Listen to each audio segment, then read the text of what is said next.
When you start flirting with life, life starts flirting back. So, today we're discussing the 3 characteristics you need to get your spark back and have life start feeling electric. Hi, beauties, welcome back to my channel. My name is Eva, and in this space, we talk about how to level up and live our dream lives.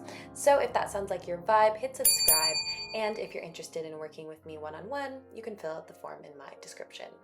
As always, timestamps are down below and video chapters are as follows. I think sometimes we wait until we feel ready to start truly living.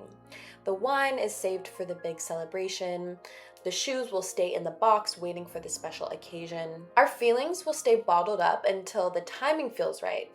And in the interim, life just passes us by. The thing is, life isn't just made up of weddings and milestones, it's made up of the mundane. Dishes, quiet mornings, and grocery runs. And while it's easy to get tired of the monotony, we only have one chance to fill our lives with magic and meaning and whimsy, so why would we waste any time keeping our joy or excitement or zest for life locked away? What if instead of waiting for life to feel special, we consciously chose to make it special? What if we started flirting with life, smiling at strangers, wearing the perfume just because, and really absorbing the beauty around us? Because as soon as you start opening yourself up to the world around you, the world opens itself to you. Life starts to feel fun and exciting again, but that's only if you're receptive to it. And I've found that there are 3 main characteristics that really allow people to do this. So starting with number 1. One of the easiest ways to have life start feeling more fun again is by having new experiences. And this is because our brains love novelty. But despite our brains loving novelty, we're also wired for comfort. We want to do the same things in the same way because it feels familiar, because it feels safe. And that's where courage comes in. Courage is a certain level of boldness and bravery to be willing to put yourself out there. When you stay in your comfort zone, life cannot flirt back at you. You never grow. It's the same way that when you go to the gym, you're not going to grow your muscles if you're never stressing them. If you want life to start feeling differently, then you have to start acting differently. And courage is what's going to do this. It's going to have life start feeling magnetic again when you can start stretching your rubber band a little bit, when you can start feeling more comfortable with the uncomfortable. And understandably, it can feel nerve-wracking or even scary. But the funny thing is, I feel like fear and excitement come from the same root. It just depends on how you look at it. It depends on your perspective. And there's so much strength in recognizing that some of life is winning, some of life is losing, but either way, you're having an experience. You're learning something, you're growing. And so when you go into situations with the goal of having an experience, not necessarily a specific outcome, you really can't lose. That's when you start to unlock the joy and excitement. Moving on to our second trait. So when I think of a flirty person, I think of somebody who's very curious.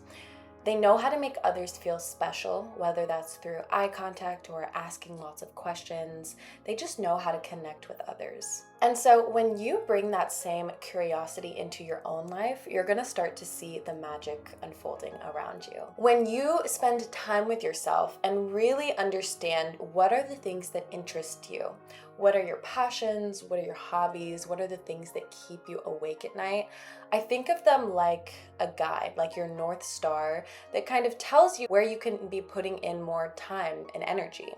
Because I think life often starts to lose its sparkle when we forget to pour into the things that bring us joy or give us meaning. I learned this firsthand. I remember right before I was graduating college, I was feeling very lost, and so I started reading a lot of self-help books and watching videos about this, and eventually getting so consumed with all of this content that I decided to start sharing it on YouTube. And that's the thing about really leaning into your curiosities, is that often it can lead you down these roads that you didn't even know were possible before. My genuine curiosity and interest in how I could become my best self all of a sudden became a vehicle for brand deals, for new connections, for experiences that I never thought were possible. And again, that's why I say when you start opening yourself up to the world opens itself up to you. Now, the other way that I think curiosity really allows life to start feeling fun and exciting again is when it comes to connecting with others. Because I'm a firm believer that no matter how old you are, it doesn't matter who you're talking to, whether they're older than you, younger than you, same background, different background, whatever, I think we can learn something from absolutely everybody around us. And so when you go into interactions, genuinely kind of just asking yourself, okay, how can I learn something from the person that's in front of me? The possibilities are endless. Maybe you walk away with a new friendship or just a really good conversation that you go home and think about. Maybe this person happens to know somebody at the company that you want to work for. You have no idea what's going to happen, but when you're genuinely curious and interested in people, people feel that.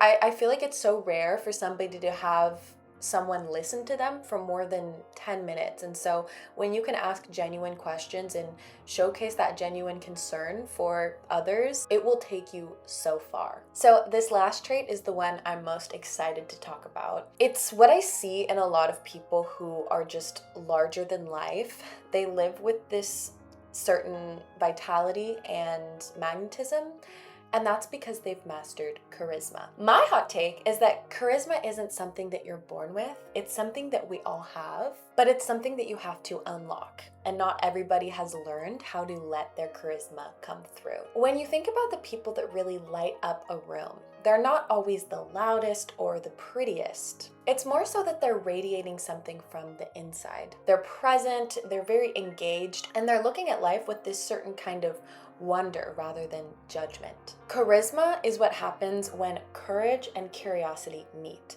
That's why we had to do it in this order.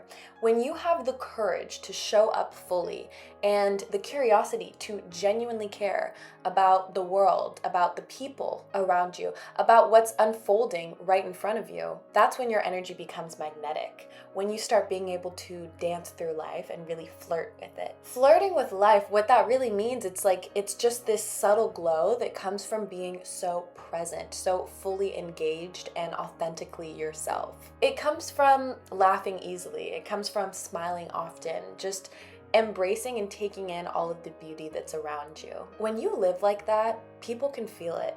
Life can feel it. And all of a sudden, joy, opportunities, and connection just starts gravitating towards you. If you've made it this far, thank you so much for watching. I would love if you could give this video a like, subscribe to the channel, and comment down below. If you liked this video, you might like these. But again, thanks for watching, and I will see you next week. Bye.